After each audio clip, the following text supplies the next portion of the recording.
আজকে আবার খাবার অর্ডার আছে, ঠিক আছে দাদু? আজকে কি মেনু আছে? বাঁধাকপির সবজি, বাঁধাকপির সবজি, হ্যাঁ, আচ্ছা, আর চাটনি, চাটনি, আর খিচুড়ি খিচুড়ি, আর বাস এগুলোই দেয়। আচ্ছা, কতজন অর্ডার আছে দাদু আজকে?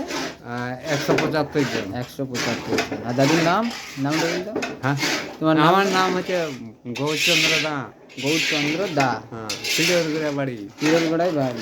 আচ্ছা, খুব সুন্দর রান্না করছে। আরেকজন আছে আমাদের, দুজনেই হেড কুক। এই যে দাদা, দাদার হচ্ছে ভালকাই বাড়ি, ঠিক আছে। দাদা এই যে সবজি এখন বাঁধাকপি গ্রেভিটা বানাচ্ছে দাদা, আর এইদিকে দাদু খিচুড়িটা বানাচ্ছে। এই যে খিচুড়ি আরেকটা নিচে আছে, ঠিক আছে, এটা এখন হয় নাই, এটা চলছে। এই যে সমস্ত কিছু কেটে রাখা আছে, এটা ভেজে রাখা আছে, এই যে দেখতে পাচ্ছি বন্ধুরা। দাদু এটা ইউটিউবে ছাড়বো, ঠিক আছে তো? হ্যাঁ। আচ্ছা, এই যে আমাদের বউ চলে এসছে, ধোয়াধুয়ি করবে।